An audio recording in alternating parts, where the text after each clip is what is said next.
ल मेला सुरु भइसकेछ है। मेला सुरु भयो, मन्दिरको मेला।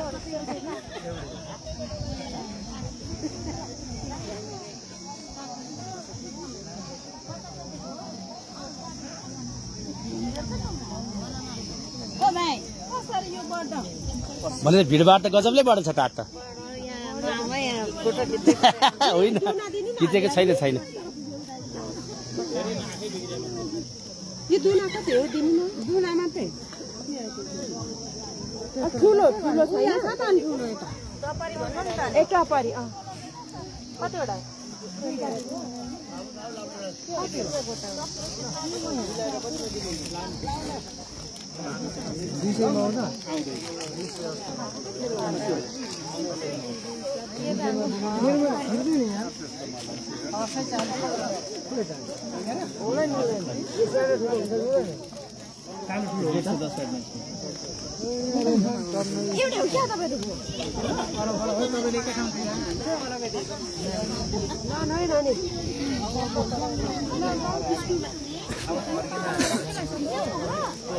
यस्तो छ मन्दिरको साइडमा व्यापार।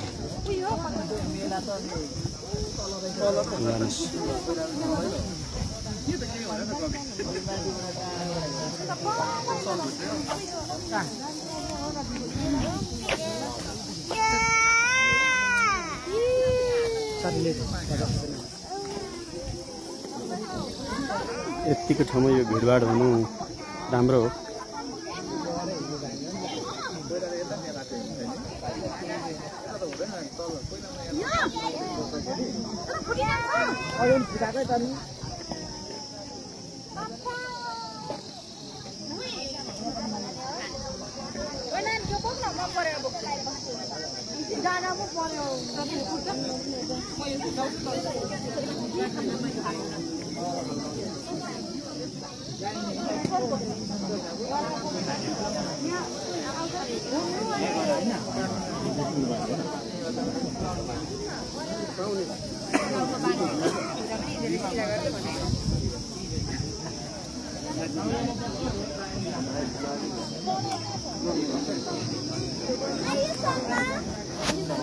भिडभाड त एकदम राम्रो हुँदो रहेछ त हौ।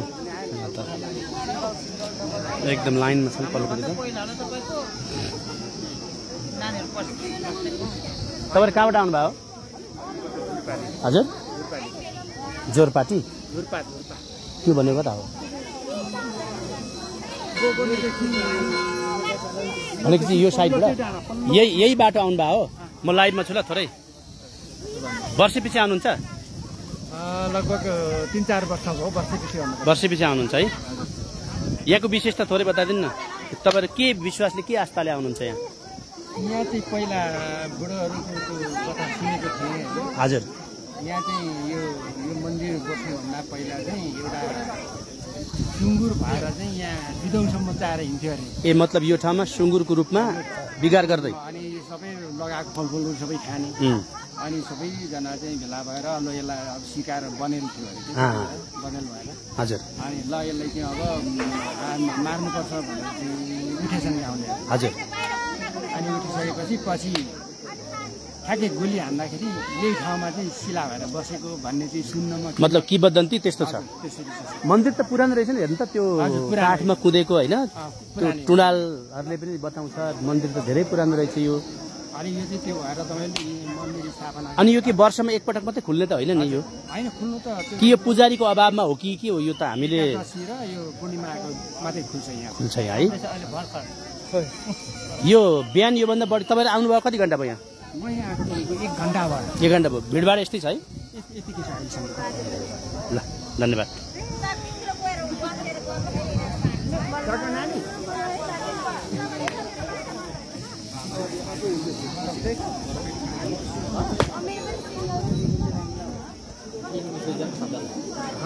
हेलो हेलो नमस्कार। म लाइभमा छु, थोरै केही भनिदिनु न। कहाँबाट आउनुभयो? नाम सहित बताइदिनु ल। नमस्ते। नमस्कार, मेरो नाम ओम प्रकाश प्रसाई। मेरो चाहिँ खास घर मेरो चाहिँ रेटाङ हो। हजुर। अहिले यहाँ लक्ष्मी मावि हजुर मा अहिले रात जन्मदिन अध्यापन गरिरहेको छु। यसको थोरै विशेषता केही मन्दिर तपाईँले सुन्नु भएको विशेषता के? मैले सुनेको विशेषता चाहिँ भन्नै पर्दाखेरि यहाँनिर अब एकदम मनको मनोकांक्षाहरू पुरा हुने हजुर है। अनि त्यस्तै गरी तपाईँको जसको नानी यदि छैन हजुर त्यो लामो समयदेखि चाहिँ एकदम नानीको उयसमा हुनुहुन्छ तर हजुर त्यो पुरा भएको छैन भने यहाँ दर्शन गरेर यहाँ आफ्नो त्यो इच्छा चाहिँ पुरा हुने मनोकामना पुरा हुने पुरै जनविश्वास छ एकदम यहाँ चाहिँ। अनि तपाईँको एकदम सबै कुराहरू एकदम तर खुल्ला मनले आउनु पर्यो यहाँ चाहिँ हजुर हजुर मतलब आस्था र विश्वास सहित आउनु पर्यो। आउनु पर्यो। जुठो बोकेर यताउति भएर आयो भने चाहिँ त्यो फेरि नहुन सक्छ होइन। एकदम यहाँको माहौलहरू अब यस्तै छ। अब म पनि यहाँ लगभग 5 महिना भएको छ है। हाम्रो चिन्जान त भएको हो नि, मैले लाइभको लागि बोलाएको एकपल्ट गाडीमा भेट भएको हाम्रो होइन। सर नमस्कार, उहाँ हाम्रो वडाध्यक्षजी हुनुहुन्छ। अलिकति केही म सोध्छु ल, नाम सहित बताइदिनु न ल, हजुरको परिचय सहित। खगेन्द्र बहादुर लिम्बू, हजुर लेटाङ नगरपालिका वार्ड नम्बर 7 को वडाध्यक्ष। हजुर यहाँ के छ, यो त तपाईँको क्षेत्रको मन्दिर होइन, लेटाङ नगरपालिकाकै एउटा ऐतिहासिक धार्मिक तीर्थस्थलको रूपमा पनि परिचित छ। यसको विकासमा तपाईँहरू नै लाग्नुपर्छ। के छ यसको महत्त्वसहित यसका विकासका अपुग कुराहरू के छन् थोरै? यसको महत्त्व चाहिँ यहाँ दर्शन गर्न आउँदाखेरि यहाँको भक्तजनहरूले हाम्रो उयसहरूमा चाहिँ एकदम मन खुल्ला गरेर हजुर यहाँ आउनु पर्यो। आफूले मागेका कुराहरू हजुर पुग्छन्। हजुर यो पुगेको हामीले देखेका छौँ। हजुर हामीले देखेको चाहिँ यहाँ सोच्दै पछापछि हुँदैन। हजुर नानीहरू जुन जन्मिन्छन् अनि बोली आउँदैनन्, हजुर उहाँहरूलाई चाहिँ बोली दिने, हजुर अनि बच्चा नहुनेहरूलाई बच्चा दिने मनोकांक्षा पुरा हुन्छ यहाँ दर्शन गर्दाखेरि। अब यसको काम गर्नुपर्ने काम त धेरै छ। यो कति पुरानो मन्दिर होला? यो टुनालमा कुदिएका यो चित्र आकृतिहरू त हजुर धेरै वर्ष भएको छैन। यो त हामीले 70 बनाएको हो। मन्दिर चाहिँ त्योभन्दा अगाडि के थियो? यहाँ त्योभन्दा अगाडि देवीस्थान जस्तो थियो? ढुङ्गा र माटोले बनेको एउटा सानो मन्दिर थियो। हजुर अनि त्यसपछि फेरि एक तले नै पक्की। जस्तै एउटा कुरा, अब यो ठाउँमा आज अथवा 3 दिन जति चाहिँ यत्रो भिडभाड हुने होइन, र त्योभन्दा अगाडि चाहिँ यो मन्दिर भए पनि एकदम सुनसान हुने, यो अलिकति यसलाई चाहिँ अझै विकास गर्नका लागि प्रचार प्रसारको कमी भएको हो कि अथवा पूर्वाधारको विकास हुन नसके हो कि यो चाहिँ के छ? यसको चाहिँ के समस्या छ भन्दाखेरि मुख्य भनेको हाम्रो बाटोको समस्या हो। हजुर मुख्य भनेको बाटो नबनिदिएसम्म हाम्रो यस्तै हो। बाटो राम्रो बन्यो भने भनेपछि लेटाङबाट वाराङ्गीसम्मको यो 17 किलोमिटर बाटो व्यवस्थित हुने हो भने चाहिँ हाम्रो पर्यटकीय विकास पनि अझै दुगुना बढेर जान्छ भन्न खोज्नु भयो?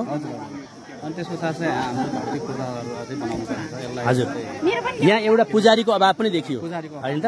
हजुर अनि त्यसपछि यसलाई यो राम्रो बनाउनु पर्ने, अनि यसलाई अब अरू ठाउँहरूमा भौतिक पूर्वाधार अझै निर्माण गर्नुपर्ने छ। हजुर यहाँ के अरे यो के सिडी बन्दैछ, हजुर यहाँ कोठाहरू बन्दैछ। अब यो सबै बनिसकेपछि अब भविष्यमा पर्यटनको क्षेत्रमा यसले धेरै राम्रो यसले थप टेवा दिने सम्भावना बोकेको देखिन्छ। किनभने यो यत्रो भिडभाड होइन, अब आस्था र विश्वास राखेर टाढा टाढाबाट यहाँ आउनु भएको छ। अरू पनि 2-4 जना साथीहरूसँग मैले कुराकानी गरेँ, धेरै टाढा टाढाबाट आउनुभएको चाहिँ पाइयो होइन। ल धन्यवाद सर, हस्।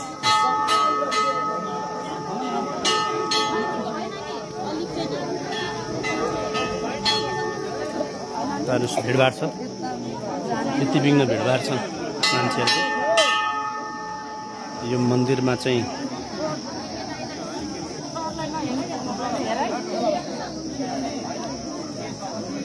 यहाँ चाहिँ आस्था र जनविश्वासका लागि मान्छेहरू टाढा टाढाबाट भक्तजनहरू आउने कुरा चाहिँ यहाँ हामीले कुराकानीबाट देख्यौँ। तपाईँले हेरेर साथ दिनुहोला। भक्त सर, यो लेटाङ नगरपालिकाको वार्ड नम्बर 7 को वाराङ्गी भन्ने ठाउँ हो सर, मेरो स्कुलकै छेउमा हो कि यो मन्दिर। यो बाराईको मन्दिर हो। ओहो नमस्कार। ल ठिक छ ठिक छ, म लाइभमा छु। म लाइभ गरेर संसारभर पुर्याइरहेको छु क्या यसलाई। तपाईँले कहाँबाट आउनु भएको थोरै बोलिदिनु न? कुन ठाउँबाट? यही स्थानीय तपाईँ? ल ठिक छ। तपाईँ कहाँबाट आउनुभयो होला? स्थानीय नै हो। यो टाढाबाट आउनु भएको 1-2 जना कसैसँग चाहिँ कुरा गर्न पाए हुन्थ्यो क्या। कोही टाढाबाट पनि आउनु भएको छ यहाँ स्थानीय भन्दा बाहेक?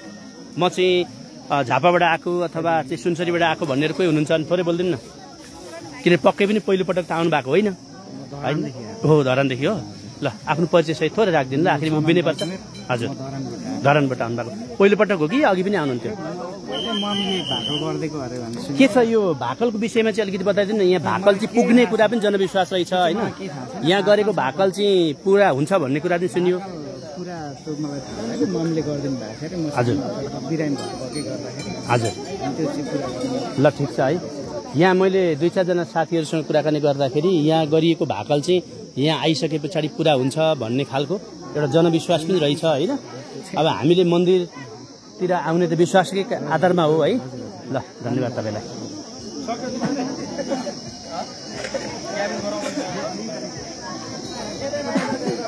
ए भक्त सर, म भनिरहेको छु त, म यता बोल्दै पनि थिएँ कि त्यही भएर हो। म लाइभमा छु यहाँ, तपाईँको यहाँ कमेन्टहरू देखिरहेको छु। यो चाहिँ मोरङ जिल्ला लेटाङ नगरपालिका वार्ड नम्बर 7 वाराङ्गी भन्ने ठाउँ हो सर। लेटाङबाट नि 17 किलोमिटर माथि पहाड चढे पछाडि यो मन्दिर भेटिन्छ सर।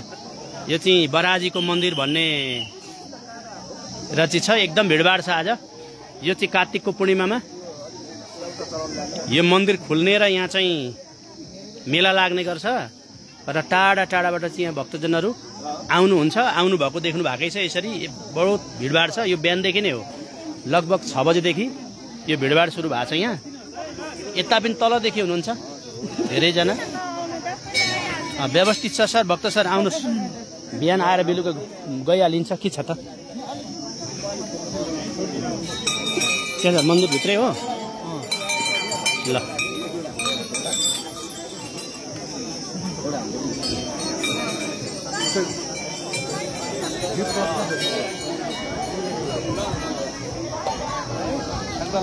जम्मा 2टा ढोका छन् मन्दिरका, दुवैवटा ढोका खोलेका छन्।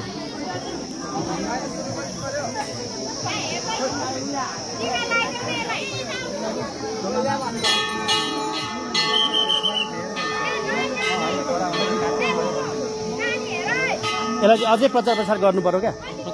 एकदम गर्नु पर्यो, एकदम गर्नु पर्यो यसलाई। म त्यही भएर लगभग आधी घन्टादेखि लाइभमा छु क्या। यहाँ हेर्नु न, दुनिया एकदम लाइभ गर्नुपर्ने होइन, एकदम लाइभ गरिरहेको छु। म लाइभ गरिरहेको छु, इन्टरभ्यू लिइरहेको छु।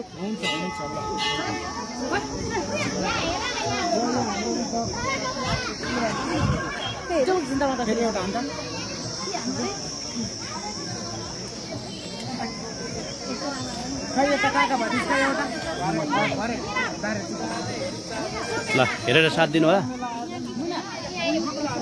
फलो गरेर साथ दिनु होला, यो सेयर गरेर साथ दिनु होला।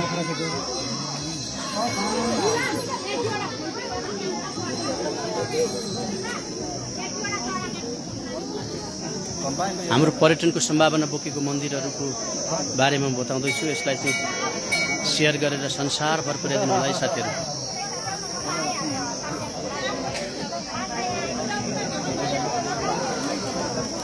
यस्तो छ, तपाईँहरूले देख्न पाउनु भएको छ। म तपाईँलाई देखाइरहेको छु, मान्छेहरूको भिडभाड छ।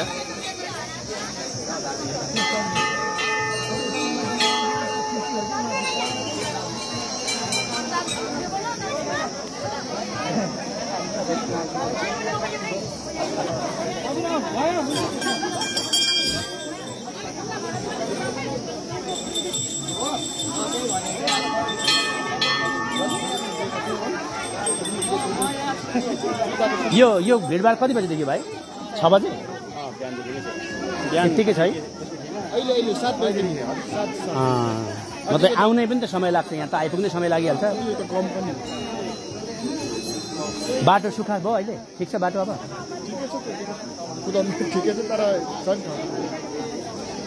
अझै सुकिसकेको छैन है? त्यही कारण म झर्नै डर लाग्यो क्या। बाइक ल्याएँ नि त एउटा।